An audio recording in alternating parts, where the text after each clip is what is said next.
नाही, सरकार आमचं महायुती सरकार हे लोकांच्या विश्वासालाच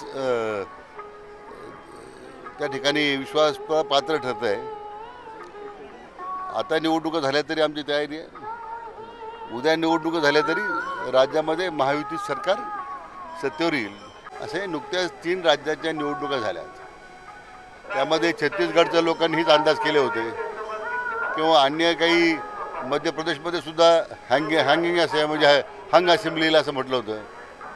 पण काय शेवटी लोकांच्या मनामध्ये आदरणीय मोदी साहेबांच्या बद्दलचा असणारी श्रद्धा, विश्वास आणि प्रेम महाराष्ट्रातसुद्धा 48 पैकी 42+ जागा ह्या महायुतीच्या येतील याच्यात काही संदेह नाही आहे. असं आहे की राम मंदिराच्या उद्घाटनासाठी निमंत्रणाची का वाट पाहता आपण?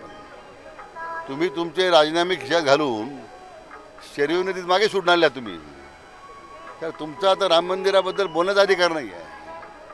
औरंगजेबाच्या कबरीवर ज्या राज्यामध्ये फुलं वाहिली जात होती आणि आपण मुख्यमंत्री असताना त्याचं उदात्तीकरण होताना आपण उघड्या डोळ्यांनी पाहत होता आणि आज राम मंदिराचे निमंत्रण मिळालं नाही म्हणून तुम्ही आकारतांडव करता.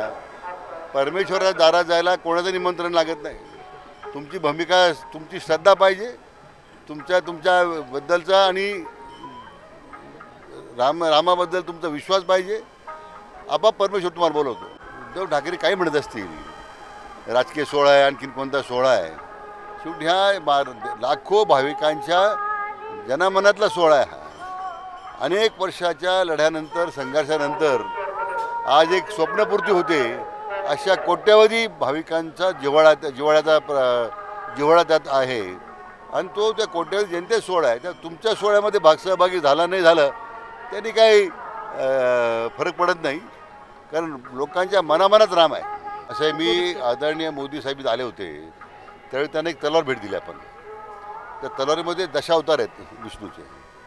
ज्यावेळी देशामध्ये ज्यावेळी जगामध्ये अशा अपप्रवृत्ती तयार होतात, उभ्या राहतात, त्याचा नायनाट करण्यासाठी विष्णूला जन्म घ्यावा लागतो.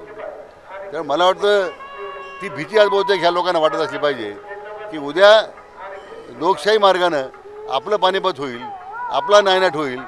कारण ह्या दशावताराची भूमिका आदरणीय मोदी साहेबांच्यामध्ये आहे. नाही, शेवटी माननीय मुख्यमंत्री मोदी असतील, माननीय देवेंद्रजी असतील, अतिशय स्पष्टपणे पहिल्या दिवसापासून आपण भूमिका मांडलेली की कोणाच्या आरक्षणामध्ये आम्ही कोणाचं आरक्षण आम्ही काढून घेणार नाही. मग कोणाच्या आरक्षणात धक्का न लावता आम्ही देणार आहोत. पण मला वाटतं जरंगे पाटलांची जी भूमिका आहे ती मराठा समाज आरक्षण देण्यासंदर्भातली जी आहे त्यामध्ये आता मला थोडी धरसोड दिसते. खरं म्हणजे आता मराठा समाजाला खात्री पटलेली आहे की आमचं महायुती सरकार आरक्षण देणार आहे.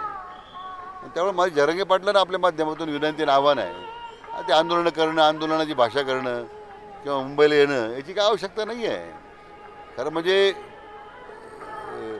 यामध्ये ज्या लोकांनी याचा पराश्रित करायला पाहिजे त्यांच्याकडे त्यांच्या घरावर मोर्चे घेऊन जा ना. बाबांचा एकमेव संदेश आपल्याला आहे, श्रद्धा आणि सबुरीने काम करणं.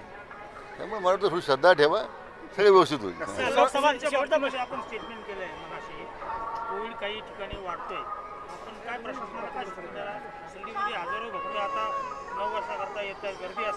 नाही, आता शिर्डीमध्ये येणाऱ्या भाविकांसाठी संस्थांना मी सूचना दिल्या आहेत की त्यांचे सर्व मास्क संस्थांनी पुरवावेत आणि मोठा बोर्ड लावा सगळीकडे, नो मास्क नो दर्शन. हे मला वाटतं आता संस्थांनी तात्काळ ती अंमलबजावणी करण्याची आवश्यकता आहे. स्वतः माननीय मुख्यमंत्र्यांनी आवाहन केलं आता. त्यामुळं असं काही फार खर्च नाही आहे मास्क पुरवण्यामध्ये. तर संस्थांच्या अधिकाऱ्यांना मी आज सूचना देणार आहे की जे काही भाविक येतील दर्शन रांगेत सुरू होतानाच त्यांना मास्क द्यायचा. पण मास्क जर तुम्ही घातला नाही तर दर्शन मिळणार नाही. आणि काय आहे की सहकारी संघाच्याकडे दूध घालणाऱ्या शेतकऱ्यांचा डाटा आहे आमच्याकडे आणि त्याच्यात जर काही गैरप्रकार झाले तर कारवाई करू शकतो आपण. तसं खाजगी संस्थांवर कुठल्या प्रकारचं नियंत्रण सरकारचं आज नाही आहे. आम्ही काही नियमावली तयार करतो आहे, बऱ्याच ठिकाणी ही मागणी येतेच आहे. पण त्याच्यामध्ये आम्ही जे बंधन घातलेलं आहे की सहकारी संघ जे आहेत त्यांनी 29 रुपये हे दिलेच पाहिजे शेतकऱ्याला. अधिक 5 रुपयाचं अनुदान त्याला मिळेल, म्हणजे 34 रुपये शेतकऱ्याच्या पदरात पडतील.